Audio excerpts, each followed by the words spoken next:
Hello everyone, আরেকটা নতুন ব্লগে আপনাদের সবাইকে ওয়েলকাম। এই মুহূর্তে আমি দাঁড়িয়ে আছি উমারিয়া রেলওয়ে স্টেশনে। উমারিয়া স্টেশন থেকে কোথায় যায় আপনারা যারা রেগুলার ব্লগ ফলো করেন তারা হয়তো জানেন, আর যারা জানেন না তাদেরকে বলে দিই। উমারিয়া হলো বান্ধবগড় রিজার্ভ ফরেস্টের, বান্ধবগড় টাইগার রিজার্ভ যে রয়েছে তার সবচেয়ে নিয়ারেস্ট স্টেশন। এখান থেকে বান্ধবগড়ের জঙ্গল মাত্র 30 কিলোমিটার, সবচেয়ে নিয়ারেস্ট স্টেশন যেখানে আপনি ট্রেনে করে যেতে পারবেন। তারপরে আপনাকে বাকিটা বাই কার, বাই অটো বা বাই বাসে যেতে হবে। তো এই যে আমার পিছনে উমারিয়া রেলওয়ে স্টেশন, এটা রেনোভেশন করার পর খুব সুন্দর দেখতে হয়ে গেছে। পিছনে দেখতে পাচ্ছেন খুব সুন্দর করা হয়েছে।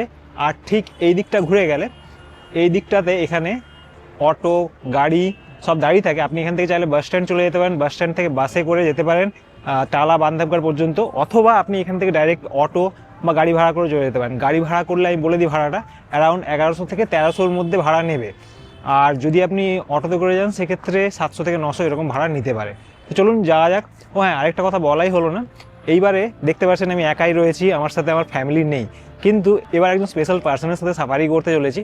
যারা ওয়াইল্ড লাইফ ভিডিও দেখেন, মানে ইউটিউবে ভিডিও দেখেন, তারা অনেকেই চিনবেন একে। ওয়াক ইনটু দ্য ওয়াইল্ড এর অপূর্ব যে রয়েছে, ও প্রচুর ওয়াইল্ড লাইফ ভিডিও বানায়, প্রচুর জঙ্গলে ঘোরে। ওর সাথেই যাওয়ার একটা সুযোগ হয়েছে এইবারে। তো সেই জন্যই আমি চলে এসেছি বান্ধবগড়ে আবার। তো চলুন এখান থেকে ফটাফট বান্ধবগড়ের উদ্দেশ্যে রওনা দিই। ওরা সবাই চলে এসছে অলরেডি, আমি অলরেডি একদিন লেটে আছি। তো চলুন এখান থেকে যাই, এখান থেকে দেখি গাড়ি বা অটো কী পাই, সেই করে আমি রিসর্ট পর্যন্ত যাই। তারপর ওখান থেকে বাকি জার্নি আমাদের স্টার্ট হবে। আজকে কিছুই হবে না, আজকে গিয়ে রেস্ট করতে হবে। আজকে অলরেডি দুটো সাফারি ওদের করা হয়ে গেছে, আমি অলরেডি একদিন লেট। আর দুটো সাফারি আছে, সেটা কালকে সকালে আর বিকেলে। চলুন যাওয়া যাক, আপাতত রিসর্টে যায়। পরবর্তী ঘটনা বলার আগে আপনাদের কিভাবে আমি পৌঁছালাম ছোট্ট করে একটু বলে দিই। উমারিয়া পর্যন্ত যাওয়ার জন্য আমি খড়গপুর থেকে ট্রেন ধরেছিলাম বিলাসপুরের উদ্দেশ্যে। কাটনি পর্যন্ত ডাইরেক্ট যাওয়া যায়, কিন্তু কাটনি পর্যন্ত ডাইরেক্ট ট্রেন না পাওয়ায় আমি বিলাসপুর পর্যন্ত ট্রেনে করে চলে গেছিলাম। বিলাসপুরে আমি কিছুক্ষণের জন্য ওখানকার ডরমেটরি বা রিটায়ারিং রুম যেটা রয়েছে তার মধ্যে আমি ওয়েট করেছিলাম। ওখানে খুব অল্প ভাড়াতেই ডরমেটরি পাওয়া যায়, কয়েক ঘন্টার জন্য আপনি বুক করতে পারেন। সিঙ্গেল পার্সন জার্নি করলে ডরমেটরি বেস্ট অপশান। ডরমেটরিতে কিছুক্ষণ স্টে করে আমি ওখান থেকে ট্রেন ধরে রওনা দিই উমারিয়ার উদ্দেশ্যে। উমারিয়া বান্ধবগড় থেকে 30 কিলোমিটারের ডিস্টেন্সে, তাই উমারিয়া পৌঁছে গেলে আপনারা খুবই সহজে বান্ধবগড় পৌঁছে যেতে পারবেন। আর এইভাবেই আমি খড়গপুর থেকে উমারিয়া পর্যন্ত পৌঁছে গেছিলাম। আপনারা চাইলে এভাবে কলকাতা থেকেও উমারিয়া অবধি যেতে পারেন। উমারিয়া স্টেশন থেকে একটা অটো নিয়ে আমি পৌঁছে যাই বান্ধবগড়ের রিসর্টে। অটো ভাড়া নিয়েছিল আমার কাছ থেকে 600 টাকা মাত্র। রিসর্টে পৌঁছানোর পর রিকোয়ার্ড ডকুমেন্ট দেখিয়ে আমাকে আমার রুম পর্যন্ত পৌঁছে দিল ওখানকারই স্টাফ। সন্ধে হয়ে গেছে বলে আপনাদেরকে আর রিসর্টটা ঘুরে দেখানো হলো না, দিনের বেলায় আপনাদেরকে একবার রিসর্টটা ঘুরে দেখাবো। তো জাস্ট এইমাত্র এসে পৌঁছালাম, আর মোটামুটি লেট হয়ে গেছে, 7:45 মতো বেজে গেল, অনেকটাই টাইম লেগে গেল। যাই হোক, এখন ফ্রেশ ট্রেশ হয়ে নিই, ফ্রেশ ট্রেশ হয়ে বাকিদের সাথে দেখা করি। তার আগে একবার ছোট্ট করে রুম টোরটা করে দিই। আমরা এখানে যেটা স্টে করছি সেটা হলো আরণ্যক রিসর্ট। চলুন একবার রুম টোরটা করে দিই। একটু ঘেটে আছে কারণ আমি এখানে আরেকজনের সাথে রুম শেয়ারিং করছি, তাও একবার দেখিয়ে দিই। রুমটা বেশ ভালো, পরিষ্কার পরিচ্ছন্ন। তো এইটা হলো আমাদের রুম, এসি রুম, ফুল এসি। ওখানে একটা বড় উইন্ডো মতো রয়েছে, পিছনে সম্ভবত জঙ্গলের ভিউ। একটা ডবল কিং সাইজের বেড, দুটো বসার চেয়ার, একটা সেন্টার টেবিল, এখানে একটা ওয়ার্কিং ডেস্ক কাম টিভি ডেস্ক, প্লাস এখানে একটা মিনি ফ্রিজও দেওয়া রয়েছে। এই পাশটাতে হলো টয়লেট এরিয়া, বড় একটা মিরর রয়েছে, একটা ওয়ার্ডরোব, আর বিশাল বড় সাইজের একটা টয়লেট, গিজার অ্যাভেলেবেল রয়েছে।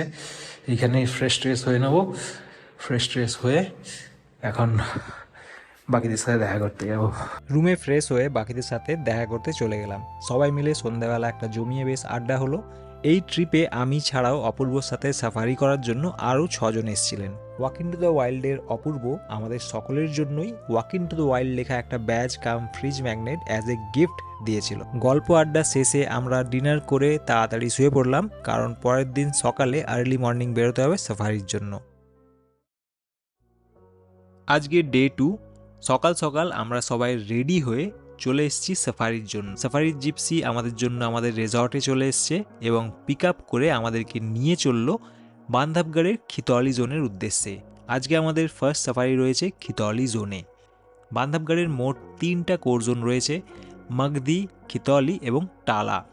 বান্ধবগড়ের ফেমাস জোনগুলোর মধ্যে মগদি এবং টালার খুবই নাম রয়েছে, কিন্তু রিসেন্টলি খিতলিও খুব বেশি পপুলার হচ্ছে বেশ ভালো টাইগার সাইটিংয়ের জন্য। Good morning everyone. First safari আজকে আমার এটা, যদিও আমাদের গ্রুপের এটা ফার্স্ট নয়, এটা থার্ড সাফারি চলছে। কালকের সাফারিতে সেরকম কিছু সাইটিং হয়নি, দেখা যাক আজকে কি হয়। আমরা সবার ফার্স্ট এন্ট্রি করেছি খিতলি জোনে। ফার্স্ট আজকে খিতলি জোনে সাফারি আছে। আমার পিছনে ওই দিকটাতে সামনে আরও দুটো গাড়ি রয়েছে আমাদের, আর আমাদের থার্ড নম্বর গাড়ি। আমরা 3 জন আছি, দেখা যাক কি হয়। 6:20 বাজছে। পারমিট আমাদের চেকিং স্টার্ট হয়ে গেছে। পারমিট আইডি চেক হবে, তারপরে 6:30 থেকে সাফারি স্টার্ট হবে। ঠিক ডট 6:30টার সময় আমাদের সাফারি স্টার্ট হয়ে গেল। যেহেতু আমরা অনেকটা আর্লি মর্নিং চলে এসেছিলাম, তাই আমাদের জিপসিগুলোই একদম ফ্রন্টে ছিল এবং তাড়াতাড়ি আমাদের চেকিংও হয়ে গেছিলো। আস্তে আস্তে আমরা সবাই জঙ্গলের ভিতর এন্টার করতে শুরু করলাম এবং খোঁজ শুরু করলাম আমাদের বান্ধবগড়ের বাঘের।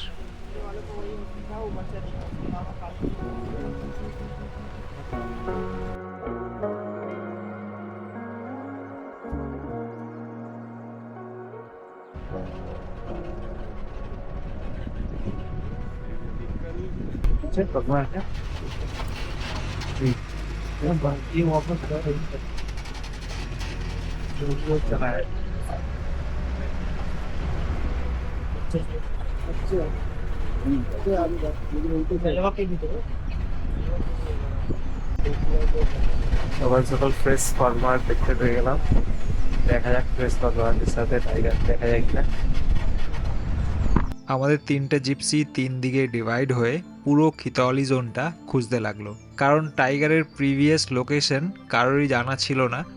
তাই আমরা চারিদিকে খুঁজতে লাগলাম, যেখানেই টাইগার সাইটিংয়ের খবর পাওয়া যাবে আদার গ্রুপ মেম্বার্সদেরকেও জানিয়ে দেওয়া হবে সেই লোকেশনে আসার জন্য। কখনো কখনো আমরা বিভিন্ন জায়গায় দাঁড়িয়ে ওয়েট করছিলাম কোনো অ্যালার্ম কল আসছে কিনা সেটা শোনার জন্য। অনেকক্ষণ ধরে খোঁজাখুঁজির পরেও কিছুই দেখা পাওয়া যাচ্ছিল না। জঙ্গলে ঘুরতে ঘুরতেই আমাদের আরেকটা জিপসির সাথে এখন দেখা হয়ে গেল, যেটাতে অপূর্ব রয়েছে। ওদের কাছ থেকেও খবর নেওয়া হচ্ছে, বাট ওরাও সেরকম কিছু সাইটিং পায়নি। हमारा बीच वाला हम बीच वाला आप इधर से हम इधर से आप वहाँ जाके वो बच्चा वो करकरी के पास है। अच्छा वो उसी में घुसे हैं ना, बाहर नहीं निकले हैं। कौन सा करते हैं? हम नारा वाला जा हाँ, वहाँ अमेलिया वहाँ से चले हैं थोड़ा सा और ये पर के बाद घास तरफ कट गए हैं। और वो वहाँ से दाहिने घुसे हैं, बराह के पीछे निकल ली बात है ना। অনেকক্ষণ ঘুরতে ঘুরতে আমরা এবারে চলে এসেছি একটা ফরেস্ট চেকপোস্টের কাছে। এখানে হঠাৎই দেখলাম একটা মেল এলিফ্যান্ট। প্রথমে আমরা ভেবেছিলাম এটা হয়তো ওয়াইল্ড এলিফ্যান্ট, বাট পরে জানা গেল এটা ফরেস্টেরই ডোমেস্টিকেটেড এলিফ্যান্ট, যেটাকে পেট্রোলিংয়ের কাজে ইউজ করা হয়। এবং এই যে চেকপোস্টটা রয়েছে, এখানকার লোকজনই একে নিয়ে মাঝে মাঝে পেট্রোলিংয়ে যায়। 7:15 বাজে, এখনো পর্যন্ত কোনো সাইটিং হয়নি। বাঘের অনেকগুলো পাগমার্ক দেখা গেল, 2-3 জায়গায় দেখতে পেলাম, কিন্তু মানে টাইগারের কোনো খবর নেই, কোনো অ্যালার্ম কল কিচ্ছু নেই। পুরো জঙ্গল মনে হচ্ছে শান্ত হয়ে পড়ে আছে। কিছুক্ষণ ব্রেক নিয়ে আবার আমাদের টাইগার সার্চের জার্নি স্টার্ট হয়ে গেল। চারিদিকে এদিক ওদিক হন্যে হয়ে আমরা ঘুরতে থাকলাম। ঘুরতে ঘুরতে আমরা এখন একটা জলাশয়ের কাছাকাছি চলে এসেছি। অনেক সময় জলাশয়ের ধারেও বাঘকে বসে থাকতে দেখা যায়, বা বাঘ জল খেতে এলেও এই জলাশয়ের পাশেই তার সাইটিং হয়ে যায়। সেই সাথেই আমরা এখানে এসেছিলাম। জলাশয়ের কাছে অনেকক্ষণ অপেক্ষা করেও যদিও বাঘের দেখা মিলল না, তবুও বিভিন্ন প্রজাতির পাখি আমরা কিন্তু এখানে দেখতে পেলাম। ছোট বড় নানা ধরনের পাখি জলাশয়ের আশেপাশে ঘুরে বেড়াচ্ছে এবং খাবার জোগাড় করতে ব্যস্ত।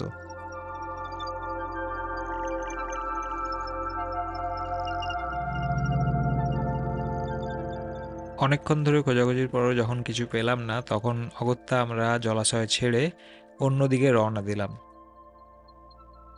বেলা প্রায় অনেকটাই হয়ে গেছিল, তাই আমরা চলে এলাম ব্রেকফাস্ট এরিয়ার কাছে। সকাল 9টা বেজে গেছে, আমরা অনেকটাই ঘুরলাম, কিন্তু বাঘের কোনো রকম কোনো সাইটিং পেলাম না। যদিও একটা আধটা গাড়ি দেখতে পেয়েছে, জাস্ট একটু ঝলক দেখতে পেয়েছে একটা বাচ্চার, মানে 3-4টে কাবস ছিল, তার মধ্যে একটা কাবসের সাইটিং হয়েছে, তবে সবাই দেখতে পায়নি। এখনও সবাই মোটামুটি খোঁজ চালিয়ে যাচ্ছে। যাই হোক, এখন আমরা ব্রেকফাস্ট করার জন্য চলে এসেছি। এখানে মিডলে একটা পয়েন্ট রয়েছে, প্রত্যেকটা কোর্জনে যেরকম থাকে, তো এখানে একটা পয়েন্ট রয়েছে, তো এখানে ব্রেকফাস্ট করব। হোটেল থেকে আমাদের যে ব্রেকফাস্ট প্যাক করে দিয়েছে। আর তাছাড়াও এখানে বিভিন্ন ধরনের খাবার পাওয়া যায়, ম্যাগি, চা, বিস্কিট, আদার টুকটাক খাবার এখানে পাওয়া যায়। যদি আপনারা ব্রেকফাস্ট ক্যারি না করেন সেক্ষেত্রে এখান থেকে কিনেও খেতে পারেন। তো মোটামুটি আমাদের ব্রেকফাস্ট হয়ে গেল। আমাদের টিমের আরেকটা গাড়িও চলে এসছে। ব্রেকফাস্ট শেয়ার করে খাওয়ার পাশাপাশি আমরা নিজেদের যে সাফারি এক্সপিরিয়েন্স সেটাও একে অপরের সাথে শেয়ার করতে থাকলাম। ব্রেকফাস্ট সেরেই আবার আমরা বেরিয়ে পড়লাম বাঘের খোঁজে। যদিও সকলের মেইন টার্গেট ছিল বাঘ, তবে অন্যান্য কিছু অ্যানিমেল দেখলেও আমরা কিন্তু অল্প দাঁড়িয়ে ছবি এবং ভিডিওর অবশ্যই নিচ্ছিলাম। এভাবেই চলতে চলতে হঠাৎই আমাদের জিপসি ড্রাইভার গাড়ি দাঁড় করিয়ে আমাদের একটা গাছের দিকে পয়েন্ট আউট করে দেখালো।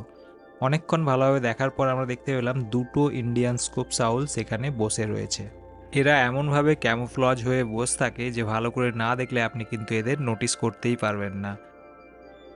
কিছু দূর এগিয়ে যাওয়ার পর আমরা একটা ওয়াইল্ড বোর দেখতে পেলাম এবং ওয়াইল্ড বোর দেখার সাথে সাথেই আমরা হঠাৎই একটা অ্যালার্ম কল শুনতে পেলাম, যেটা দূরে কোথাও থেকে আসছিল। কলারে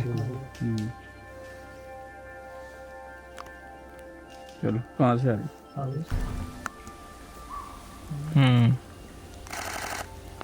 অ্যালার্ম কল ট্রেস করে যাওয়ার পর যদিও আমরা সেই ডিয়ারগুলোকে দেখতে পেয়েছিলাম, কিন্তু কোনো প্রকার টাইগারের মুভমেন্ট আমাদের নজরে আসেনি। হরিণগুলোকে দেখে কিছু দূর এগোনোর পর আবার একটা জলাশয়ের কাছে আমাদের নজরে পড়লো দুটো উলি নেকেড স্টর্ক। এটা একটা স্টর্ক ফ্যামিলির বার্ড এবং আকারে বেশ বড় সাইজেরই হয়। দেখতে দেখতে অলমোস্ট সাফারি শেষের সময় হয়ে এসেছিল, তাই আমরা ধীরে ধীরে বাইরের দিকে এগোতে থাকলাম। বাইরের দিকে যাওয়ার সময় আবার দুটো আউল আমাদের নজরে পড়লো, তবে এবারে মটেলড উড আউল আমাদের নজরে পড়লো। এটা আমার লাইফের প্রথমবার মটেলড উড আউলের সাইটিং। যদিও সাইটিং হয়েছে, তবে খুব ভালো ছবি বা ভিডিও হয়নি, জাস্ট রেকর্ড শটের মতো মটেলড উড আউলের পেয়ারটা আমরা দেখতে পেলাম। আর দেখতে দেখতে আমাদের আজকের দিনের ফার্স্ট সাফারি এভাবেই এন্ড হলো।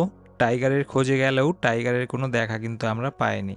সেকেন্ড সাফারিতে আমরা টাইগার পেলাম কি পেলাম না জানার জন্য পুরো ভিডিওটা কিন্তু দেখুন। সাফারি শেষ করে আমরা সবাই আস্তে আস্তে খিটলি জোন থেকে বেরিয়ে পড়লাম এবং ধীরে ধীরে আমাদের রিসর্টের উদ্দেশ্যে রওনা দিলাম।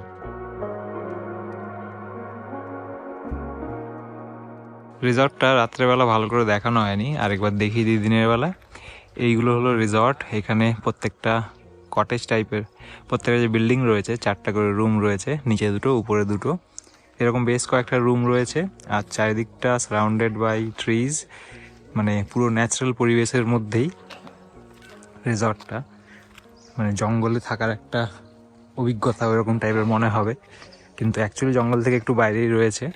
কিন্তু চারিদিকটা দেখে মনে হবে যেন আপনি কোনো জঙ্গলের কোনো কটেজের মধ্যে স্টে করছেন। তো দুপুরে লাঞ্চ হয়ে গেল, এরপরে বেরোবো 2-2:30 নাগাদ আমরা বেরোবো আবার সাফারির জন্য। সেকেন্ড সাফারি রয়েছে টালা জোনে। দেখা যাক টালা জোনে কী হয়, লাক কি বলছে। চলুন দেখা হচ্ছে সাফারিতে। তো গাড়ি রেডি মোটামুটি আমাদের, এই 3টে গাড়ি আমাদের, এই 3টে গাড়ি করে যাব আমাদের 50 नंबर। बताइए ना, मतलब क्या साइटिंग का चांसेस है? साइटिंग का पूरा चांस, जब तक अपन जंगल में रहेंगे तब तक पूरा चांस है। अच्छा। जंगल निकलने के बाद होटल आते आते में चांस बचती है। ইনি হলেন অঙ্কিত কাঙ্কানে, যে ওয়াক ইনটু দ্য ওয়াইল্ডের অপূর্বর সাথে কোলাবোরেট করে এই পুরো ট্রিপটা অর্গানাইজ করেছিলেন। এমপি মানে মধ্যপ্রদেশে যদি কোনো ফরেস্টে আপনি সাফারি করতে যান, এনাকে কন্ট্যাক্ট করতে পারেন। খুবই ভালো একজন ওয়াইল্ড লাইফ ট্যুর অপারেটর, সাথে নিজে একজন খুবই দক্ষ ন্যাচারালিস্ট। এমপিতে যদি কোনো ফরেস্টে সাফারি করে, সেখানে অপূর্ব কিন্তু একে সঙ্গে করে অবশ্যই নিয়ে যান। আরেকটা খুবই গুরুত্বপূর্ণ তথ্য আপনাদেরকে দিয়ে দিই, আপনারা যদি ওয়াইল্ড লাইফ ট্যুর করতে পছন্দ করেন বা ওয়াইল্ড লাইফের জন্য জঙ্গলে ঘুরতে ভালোবাসেন, কিন্তু একার পক্ষে যাওয়া পসিবল হয়ে না ওঠে, এক্সপেন্সিভ হওয়ার জন্যই বা একা একা যেতে যদি ভালো না লাগে সে কারণেও হলে, আপনারা কিন্তু ওয়াক ইনটু দ্য ওয়াইল্ডের একটা প্ল্যাটফর্ম রয়েছে, ওয়েবসাইট এবং অ্যাপ, সেখান থেকে আপনারা শেয়ার্ড সাফারি বুক করতে পারেন। সেই অ্যাপের থ্রু থেকেই কিন্তু এই যে টোটাল ট্রিপটা অর্গানাইজ করা হয়েছিল বাই অঙ্কিত কাঙ্কানে। এর লিঙ্ক আমি ডেসক্রিপশানে দিয়ে দেবো, ওখান থেকে আপনারা চেক আউট করতে পারেন। যদি পছন্দ হয় বা সুবিধা মনে হয় তাহলে কিন্তু আপনারা ইউজ করতে পারেন প্ল্যাটফর্মটা। আমাদের সেকেন্ড এবং লাস্ট সাফারি স্টার্ট হয়ে গেল। আমরা জঙ্গলের মধ্যে এন্ট্রি করে নিলাম। এবার দেখা যাক ফাইনাল সাফারিতে আমাদের কপালে কী জোটে।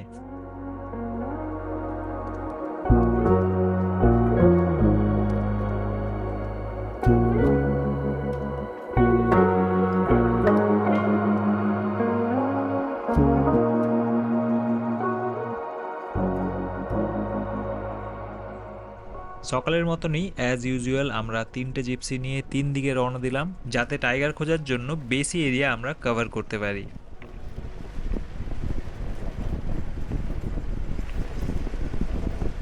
এটা যেহেতু আমাদের লাস্ট সাফারি ছিল, তাই আমরা ডিসাইড করেই নিয়েছিলাম যে টাইগার ছাড়া আর অন্য কিছুর জন্যই আমরা একটুও দাঁড়াবো না, সেটা যেই অ্যানিমেলই হোক বা যেই বার্ডই হোক। যেহেতু আমাদের লাস্ট চান্স এটা, তাই টাইগার ছাড়া আমরা অন্য কিছু দেখবো না। জঙ্গলের এপার থেকে ওপার আমরা হর্নে হয়ে টাইগার খুঁজতে লাগলাম।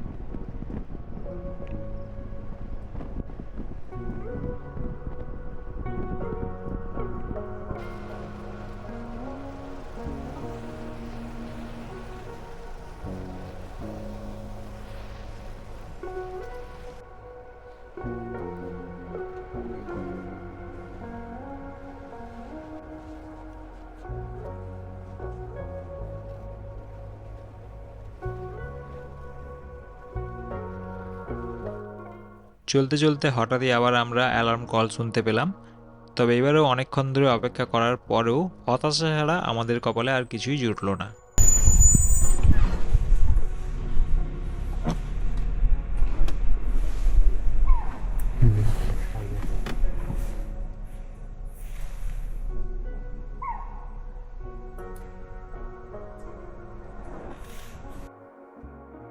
একটা জায়গায় যেখানে টাইগারের মুভমেন্ট প্রায় নোটিস করা যায়, আর যে জায়গা দিয়ে টাইগার ক্রসিংও করে, সেই রকম একটা জায়গাতে সমস্ত জিপসিগুলো ওয়েট করছিল। যদি টাইগার এখান দিয়ে বেরিয়ে আসে বা ক্রস করে তাহলে এখানে সাইটিং হয়ে যাবে। অন্যান্য জিপসির পাশাপাশি আমরাও আমাদের জিপসি দাঁড় করিয়ে একই জায়গায় অপেক্ষা করতে লাগলাম, যদি এখানে আমাদের লাক কিছুটা সাথ দেয়। দেখতে দেখতে সময় শেষ হতে লাগলো, আর তাই আমরাও এক প্রকার ফেড আপ হয়ে বাইরের দিকে রওনা দিতে থাকলাম। এমনই একটা সময়ে দেখলাম মেন রাস্তা দিয়ে কিছু একটা প্রাণী আমাদের গাড়ির দিকে এগিয়ে আসছে। আমরা প্রথমে ভেবেছিলাম কোনো একটা বাদর হবে। হঠাৎই আমাদের গাইড আমাদের সতর্ক করে বলে উঠলো, লেপার্ড आ रहा है। বলা মাত্রই সবাই আমরা ক্যামেরা তুলে রেডি যেই না হলাম, সেই মাত্র লেপার্ডও আমাদের দেখে দৌড় মারলো পাহাড়ের দিকে।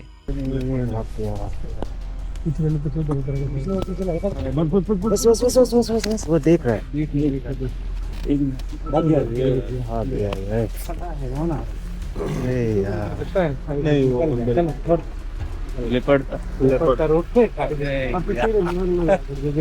अभी देखा भागते हैं, मैं सोचा कहाँ भाग रहा है।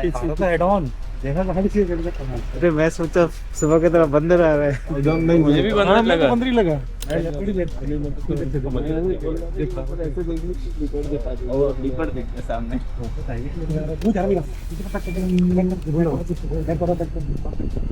पास ये गैप देखिए खड़ा है और है का जा पास ये पेड़ ना बड़ा वाला पीछे आ गया पीछे करिए उसको वहां से आएगा उधर भी दिख रहा है क्या?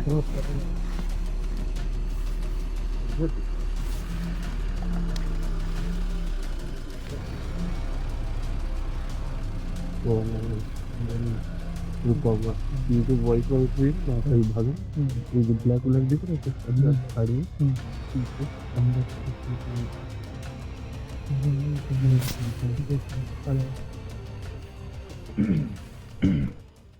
লেপার্ডটা খুবই তাড়াতাড়ি পাহাড়ের উপরে উঠে ঝোপের মধ্যে লুকিয়ে পড়ল। আমরা কিছুক্ষণ অপেক্ষা করলাম, ভাবলাম হয়তো যদি ফিরে আসে তাহলে ছবি হয়ে যাবে। কিন্তু অনেকক্ষণ অপেক্ষা করার পরেও লেপার্ডটা আর এদিকে ঘুরে আসেনি, পাহাড়ের অন্যদিকে নেমে গেল। অনেকক্ষণ অপেক্ষা করার পরও যখন লেপার্ডটা আর দেখতে পেলাম না, তাই লেপার্ড ছেড়ে আবার আমরা টাইগারের খোঁজে রওনা দিলাম। দেখলাম অনেকগুলো জিপসি আবার একটা জায়গায় ওয়েট করছে, এখানেও টাইগারের মুভমেন্ট হতে পারে। আমি তো তাও দুটো সাফারি করে টাইগার দেখতে পাইনি, তবে বাকি আমাদের যে গ্রুপ মেম্বাররা ছিল তারা 4টা টোটাল সাফারি করেছে, কিন্তু 4টা সাফারিতেও টাইগারের কোনো সাইটিং পায়নি। বান্ধবগড় একটা খুবই পপুলার রিজার্ভ ফরেস্ট যেখানে টাইগারের সাইটিং খুব ভালো হয়। টাইগারের ডেন্সিটিও বান্ধবগড়ে সবচেয়ে বেশি, মানে পার স্কোয়ার কিলোমিটারে সবচেয়ে বেশি সংখ্যক টাইগার কিন্তু বান্ধবগড়েই আছে।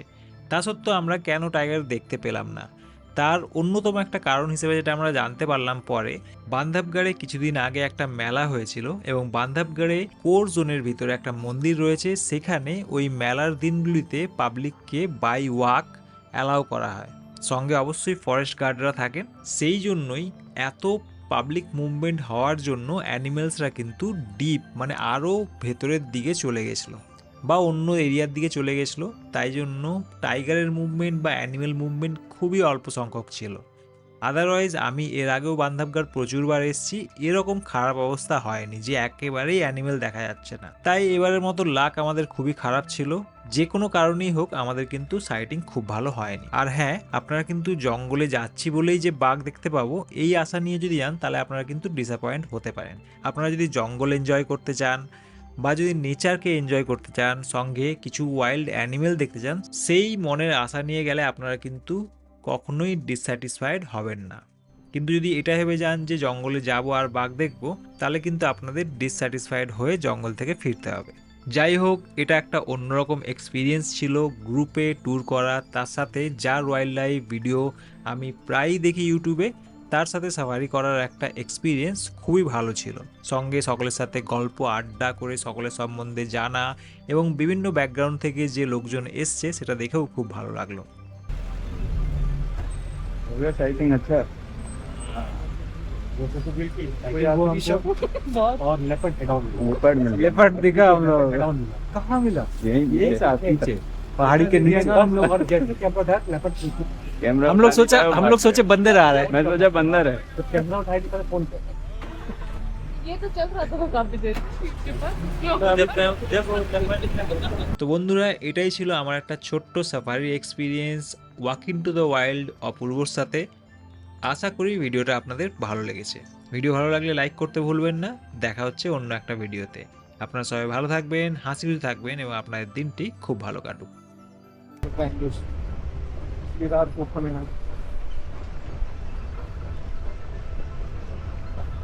मैंने किया था बांधवगढ़ में, नाइट सफारी किया था, सांबर दिखा था एक।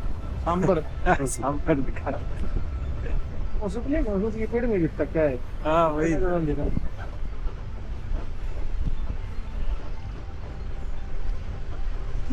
दिखता है ना?